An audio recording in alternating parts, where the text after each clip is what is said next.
ही आमची दुर्दैवी घटना आहे आमच्या जिल्ह्यासाठी, आमच्या सर्वांसाठी. कालचे जे फोटो आले ही तर अगदी शॉकिंग आहे. शब्दच नाहीत की त्या नीच वृत्तीच्या क्रूर हत्या करणाऱ्या या हरामखोरांना काय बोललं पाहिजे यांच्याविषयी. आणि या सर्व घटनेत आदरणीय देवेंद्र फडणवीस साहेबांचा आपण सांगताय की राजीनामा द्यायला सांगितलाय. अरे द्यायला कशाला सांगता? बढत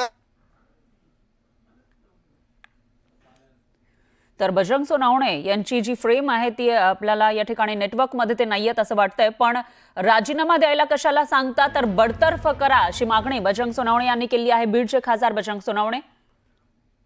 पुन्हा एकदा जाऊयात बजरंग सोनवणे सरांकडे. सर, आपण बघतोय की आधी सुद्धा तसे संकेत दिलेले होते मुख्यमंत्री फडणवीसांनी, आता थेट आदेश दिल्याचं कळत आहे.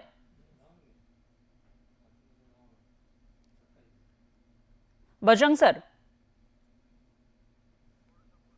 तर बजरंग सोनवणे यांच्यापर्यंत आपला आवाज जाऊ शकत नाहीये.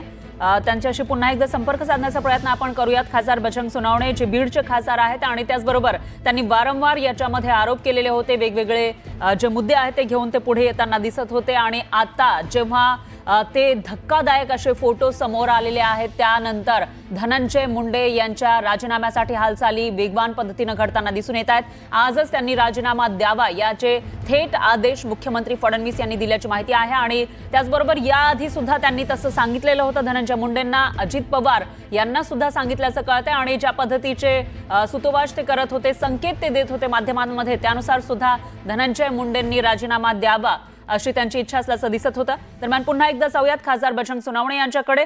सोनवणे सर, आपण बघतोय की आधी सुद्धा मुख्यमंत्री फडणवीस यांनी तसे संकेत दिले होते, पण मुख्यमंत्री फडणवीस यांची इच्छा असताना सुद्धा कुठेतरी धनंजय मुंडे राजीनामा आतापर्यंत देत नव्हते असं दिसून आलंय. याची कुणाची इच्छा होती कुणाची इच्छा नव्हती याच्यापेक्षा त्यांचं जे या घटनेवर वरदहस्त असून या घटना झाल्याच्या नंतर जे आरोपीवर कुठंतरी बीड जिल्ह्याच्या सर्व जनतेच्या मनात संशयाची पाल चुकचुकत होती. तर या राजकीय मंडळीने स्वतःहून जे काय कृत्य करायचं ते करायला पाहिजे होतं. नाही तर मुख्यमंत्र्याला सर्वस्वी अधिकार आहे कुठल्या मंत्र्यांना मंत्रिमंडळातून बडतर्फ करायचं किंवा कुणाचा राजीनामा घेऊन मंजूर करायचा. त्याच्यामुळे इतका उशीर का होतोय? जर एखादी घटना करायची, तुम्हाला आमच्या जीवाला वेदना देणाऱ्या घटना जर या बीड जिल्ह्यात एवढी भयान घटना घडली आणि या कुटुंबाला शब्द फुटत नसतील, माझी माध्यमाला सुद्धा विनंती, कमीत कमी आजच्या दिवस तरी या कुटुंबाला कोणी प्रतिक्रिया विचारू नका. जे या अधिकाऱ्यांना यांना सर्वांना ही घटना बघितल्यानंतर, ही फोटो बघितल्यानंतर 3 महिने दम कसा निघला? चार्जशीट दाखल करायच्या अगोदर प्रेस मीडिया घेऊन का दिलं नाही मीडिया लोकांसमोर? या 3 महिने का लपवून ठेवला हा सुद्धा प्रश्न आहे. त्याच्यामुळे आणखी सुद्धा दररोज वेगळं वेगळं काय ऐकायला मिळतंय. राजीनामा आज चाललाय, उद्या चाललाय, रात्री चाललाय, आता ह्यानी बैठक झाली त्यांची. अरे कशाची बैठक आणि कशाचं काय? स्वतः सगळा त्याग करून बाजूला निघायला पाहिजे होतं. एवढी मोठी भयान घटना घडली, जी माणुसकीला काळिमा फासणारी घटना आहे, जी कुणालाही शोभनीय घटना नाही. एवढं कृत्य वाईट केलंय, क्रूर हत्या केली, क्रूर. म्हणजे ज्या पद्धतीनं फोटोज बघितल्यानंतर ना माणसाला आपण माणूस आहेत का यार त्याचा विचार पडतोय. आणि म्हणजे तोंडातून शब्द निघत नाही, तोंडातून शब्द निघायच्या अगोदर डोळ्यात पाणी येत आहे. एवढी वाईट घटना असताना सुद्धा